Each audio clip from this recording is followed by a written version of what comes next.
जय हिंद दोस्तों। आज बकरीद का त्योहार है और पूरी दुनिया में जो है लाखों बेजुबान जानवरों को जो है मौत के घाट उतारा जाएगा।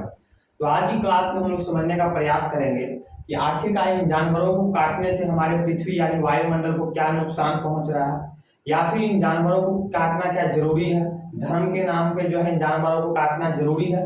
इस सभी चीजों को जो आज की क्लास में हम लोग जो है समझने का प्रयास करेंगे। ठीक है, देखिए सबसे पहले अगर आप मांस खाने वाले अगर आदमी से पूछो कि भैया आप मांस क्यों खाते हो, तो उनका जवाब क्या रहता है? उनका जवाब ये रहता है कि अगर हम मांस नहीं खाएंगे तो पूरी पृथ्वी का पारिस्थितिकी तंत्र संतुलन बिगड़ जाएगा, यानी जानवरों की संख्या जो है बढ़ जाएगी और वो मानव जाति के लिए खतरा बन जाएगा। ये मांस खाने वाले आदमी का जो है उत्तर रहता है, यानी कि आंसर रहता है। लेकिन मैं आज की क्लास में आपको समझाऊंगा कि कैसे हम इन जानवरों की संख्या जो है जबरन बढ़ा रहे हैं और उसे जो है काट कर जो है पूरे मानव जाति के लिए जो है खतरा पैदा कर रहे हैं। इस सभी को आज की क्लास में जो मैं आपको समझाने का प्रयास करूंगा। देखिए अभी पूरी दुनिया में जो है 10 अरब से ज्यादा जो है मुर्गी और मुर्गियां हैं। 10 अरब से, बात समझ रहे हैं, 10 अरब से ज्यादा जो है मुर्गे हैं। इनकी संख्या तो इतनी ऑटोमेटिक नहीं हुई, इनको तो जबरन हमने इनकी संख्या 10 अरब की है। बड़े बड़े हमने जो है पोल्ट्री फार्म खोल के जो है इंजेक्शन दे के जो है मुर्गियों से जबरदस्ती अंडा निकलवाया है, उसके चूजे को जो है पाला है, तब जाके जो है 10 अरब हुआ है। जब ऑटोमेटिक तो 10 अरब इनकी संख्या नहीं हुई है। तो पूरी दुनिया में जो है 10 अरब के लगभग जो है मुर्गियां हैं। उसके बाद जो है 3 अरब से ज्यादा जो है जुगाली करने वाले जानवर हैं। जुगाली करने वाले जानवर का कहने का मतलब ये हो गया कि जो जानवर जो है पहले अपना भोजन कर लेते हैं, खा लेते हैं, उसके बाद उस भोजन को पेट से लाकर जो है दोबारा मुंह में लाकर जो है पचाने के लिए उसको चबाते हैं, आई करते हैं। जैसे कि आपको गाय हो गया, भैंस हो गया, बकरी हो गया, ऊंट हो गया, ये जुगाली करने वाले जानवर हैं। इनकी संख्या जो है 3 अरब से ज्यादा पूरे पृथ्वी पर है। अब ये जुगाली करने वाले जो जानवर होते हैं, उन जानवरों के पेट में जो है विशेष प्रकार का बैक्टीरिया पाया जाता है। इस बैक्टीरिया को जो है रूमेन कहा जाता है। क्या कहा जाता है?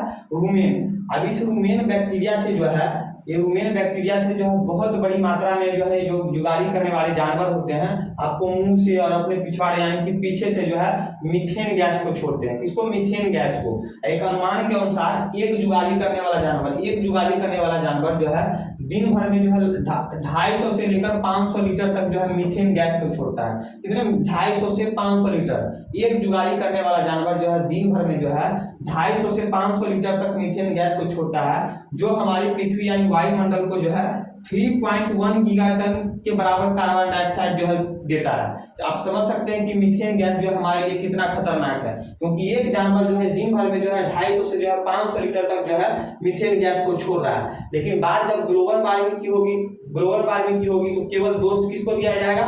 तो मोटर व्हीकल यानी कि गाड़ियों को जो है दोष दिया जाएगा कि गाड़ी के कारण जो है, मोटरसाइकिल के कारण, कार के कारण, ट्रक के कारण जो है ग्लोबल वार्मिंग बढ़ रहा है, ग्लोबल वार्मिंग का खतरा बढ़ रहा है। ग्लोबल वार्मिंग कहने का मतलब हो गया कि लगातार हमारी पृथ्वी का जो है टेम्परेचर बढ़ रहा है, क्योंकि जो है आपको जो भी मीथेन गैस हो गया, कार्बन डाइऑक्साइड हो गया, इसके कारण जो है लगातार पृथ्वी का जो है टेम्परेचर बढ़ रहा है। इसी को जो है ग्लोबल वार्मिंग कहा जाता है। तो जब भी बात ग्लोबल वार्मिंग की होगी तो दोष किसको दिया जाएगा? दोष केवल जो है मोटर व्हीकल को दिया जाता है। एक रिपोर्ट के अनुसार अमेरिका का 4 मांसाहारी का परिवार जो है 2 कारों से ज्यादा जो है ग्रीन हाउस गैस को छोड़ता है। 2 कारों से, यानी अमेरिका का 4 मांसाहारी का परिवार जो है 2 कारों से ज्यादा जो है आपको ग्रीन हाउस गैस को छोड़ता है। यानी मांस खा लिया, ऊपर से भी गैस छोड़ा, नीचे से भी गैस छोड़ा। तो बात समझ लीजिए कि अमेरिका का 4 मांसाहारी का परिवार जो है 2 कारों से भी जो है ज्यादा ग्रीन हाउस गैस को छोड़ता है। अब अगर हम बात करें, देखिए रिपोर्ट के अनुसार जो मीट की अधिकता वाले भोजन होते हैं वो 7.2 किलोग्राम तक जो है कार्बन डाइऑक्साइड उत्सर्जित करते हैं, जबकि जो शाकाहारी भोजन होता है वो केवल 2.9 किलोग्राम तक जो है कार्बन डाइऑक्साइड उत्सर्जित करता है। यानी जो मीट वाले जो भोजन होते हैं, जिस भोजन में मीट की अधिकता ज्यादा होती है, वैसे भोजन जो है 7.2 किलोग्राम कार्बन डाइऑक्साइड को उत्सर्जित करते हैं, जबकि जो शाकाहारी भोजन होते हैं वो केवल जो है 2.9 किलोग्राम जो है कार्बन डाइऑक्साइड को उत्सर्जित करते हैं। लेकिन अभी भी जो हम इस कार्बन डाइऑक्साइड यानी ग्रीन हाउस गैस पर जो है उत्सर्जन पर जो है कंट्रोल कर सकते हैं। इंसान केवल जो है रेड मीट को ही खाना छोड़ दे। रेड मीट कहने का मतलब हो गया जैसे गाय हो गया, भैंस हो गया, इस रेड मीट को ही खाना छोड़ दे तो जो है खाने से निकलने वाले ग्रीन हाउस में जो है 60% तक कमी आ सकती है। कितने? यानी जो खाने से निकलने वाले जो ग्रीन हाउस गैस है उसमें जो है 60% तक कमी आ सकती है। वहीं अगर सभी इंसान 2050 तक अगर शाकाहारी हो जाते हैं तो खाने से निकलने वाले ग्रीन हाउस में जो है 70% तक कमी आ जाएगी। और जो समय से मरने वाले इंसानों की संख्या में जो है 6 से 10% तक जो है कमी आ जाएगी। हार्ट अटैक, कैंसर जैसे बीमारियों का जो है खतरा कम हो जाएगा। बात समझ रहे हैं? यानी इंसान सिर्फ इस रेड मीट को ही खाना छोड़ दे, यानी गाय हो गया, भैंस हो गया, ये सब का जो मीट खाता है उसको रेड मीट खाया जाता है। अगर इस रेड मीट का खाना इंसान छोड़ दे तो भैया खाने से निकलने वाली ग्रीन हाउस गैस में जो है 60% तक कमी आ जाएगी।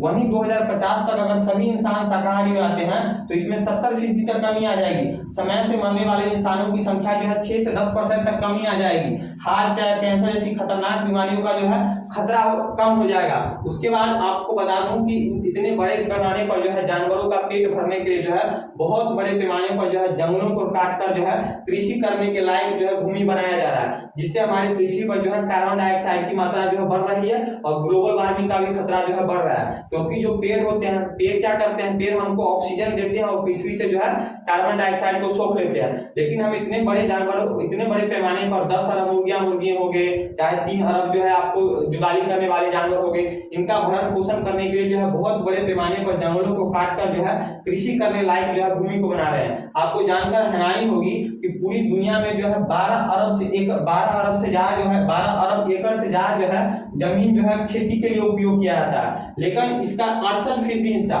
इसका जो है 12 अरब एकड़ का जो है 68% हिस्सा जो है केवल इन जानवरों के लिए उपयोग लाया जा रहा है। कहने का मतलब ये हो गया कि पूरी दुनिया में 12 अरब एकड़ जमीन जो है खेती करने के लिए या फिर उससे जुड़े कामों के लिए उपयोग में लाया जाता है, और इस 12 अरब एकड़ जमीन का जो है 68% हिस्सा जो है केवल किसके लिए प्रयोग में लाया जा रहा है, तो जानवरों के लिए प्रयोग में लाया जा रहा है। लेकिन अगर हम इंसान से पूछे कि भैया आप मीट खाना छोड़ दो, तो कहेंगे हम मीट खाना कैसे छोड़ देंगे भैया, हम जानवरों को मारना कैसे छोड़ देंगे, क्योंकि अगर हम जानवरों को मारना छोड़ देंगे तो हमारे पास जो है खाने की कमी हो जाएगी, हमारे पास जो है पर्याप्त जमीन नहीं है, इसलिए जानवरों को खाना जरूरी है। अरे भैया यहाँ 12 अरब एकड़ जमीन खेती और उससे जुड़े कामों के लिए प्रयोग में लाया जा रहा है, और इस 12 अरब एकड़ का जो है 68% हिस्सा तो भैया केवल आप जो है इसके लिए प्रयोग में ला रहे हो, किसके लिए प्रयोग में ला रहे हो, जानवरों के लिए प्रयोग में ला रहे हो। अगर सभी जानवर, अगर सभी इंसान अगर शाकाहारी हो जाते हैं तो इस 12 अरब एकड़ का जो है 80% हिस्सा जो है जंगलों में प्रयोग होगा और चारागाहों में प्रयोग होगा। बात समझ रहे हैं? तो कहाँ हमारे पास जो है जमीन की कमी होगी, कहाँ हमारे पास खाने की कमी होगी। लेकिन इंसान को तो इस बात समझ में नहीं आती है। उनको धर्म के नाम पर, अपना पेट भरने के लिए धर्म के नाम पर जो है जानवरों का बलि देना। जैसे आज ही बकरीद है, आज बकरीद का त्योहार, बकरीद के त्योहार में जो पूरी दुनिया में जो है लाखों जानवरों को, तरह तरह जानवरों को जो है गाय हो गया, भैंस हो गया, बकरी हो गया, ऊंट हो गया, सभी प्रकार के जीव जंतुओं को जो आज काट कर जो है खाया जाएगा। किसके नाम पर? तो धर्म के नाम पर। जैसे आज बकरीद का है, तो बकरीद का त्योहार क्यों मनाया जाता है, क्यों जानवरों को काटा जाता है? अब इस्लाम धर्म का मानना है कि इनके एक नबी थे अलैहिस्सलाम, क्या नाम थे? अलैहिस्सलाम। अब इस अलैहिस्सलाम को जो इनके नबी या इनके पैगंबर हुए, इनको जो है अल्लाह का एक दिन जो है संदेश आया। अलैहिस्सलाम एक दिन सोए हुए थे, रात में सोए हुए थे, तो अल्लाह ने इनके सपने में आए और इनको कहा कि मुझे तुमसे तुम्हारी सबसे प्यारी चीज जो है मुझे कुर्बानी के रूप में चाहिए। तो जब ये सवेरे उठे तो इन्होंने कुर्बानी के तौर पर सबसे पहले अपने ऊंट को जो है बलि दिया। 100 से ज्यादा जो है ऊंट को जो है उन्होंने काट के अल्लाह के नाम पर कुर्बान कर दिया। लेकिन अगले दिन फिर ये अलैहिस्सलाम जब सोने गए तो फिर इनको रात में जो है नींद में सपना में जो है अल्लाह उन्होंने बोला कि मुझे तुम्हारी सबसे प्यारी चीज जो है कुर्बानी के तौर पर चाहिए। तभी अगले दिन उठे, तभी उन्होंने सोचा कि भैया कि मुझे जो है कुर्बानी, यानी मेरा सबसे प्यारा चीज जो है मेरा बेटा है। तब जाके इन्होंने अपने बेटे को जो है कुर्बानी के, अल्लाह के नाम पर जो है कुर्बानी करने के लिए तैयार हो गए। और बेटे को जो है गले पर जो है जब अपना रूती चक्कू जब अपना जो गले काटने के लिए काटने लगे तो इनका बेटा का गला कट नहीं रहा था। जाके इन्होंने तलवार जब दोबारा पिजाने के लिए पत्थर पे मारा तो पत्थर कट गया, लेकिन इनका बेटा नहीं कटा था। फिर दोबारा इन्होंने अपने बेटे को काटने का प्रयास किया तो छुरी चलने लगा। जब आंख बंद करके जब अपने बेटे को काट रहे थे, अपना आंख बंद करके अपने बेटे को काट रहे थे ताकि अपने बेटे को पीड़ा को देख नहीं सकते थे, इसलिए आंख बंद करके अपने बेटे को गले को काट रहे थे। तो जब दोबारा बार में जब अपने बेटे को काट रहे थे तो इनका जो है चाकू चल गया और गला कट गया। लेकिन जब इन्होंने आंख खोल के देखा काटने के बाद तो देखा इनका बेटा सही सलामत बगल में खड़ा हुआ है और जिनको काट रहे थे वो एक जानवर था। और तब जाके जो अलैहिस्सलाम जो है पूरी दुनिया में उन्होंने अपने इस्लाम धर्म में प्रचार किया कि भैया अल्लाह के नाम पर जो है तुम अपनी प्यारी चीज को जो है सबसे प्यारी चीज को कुर्बानी दो।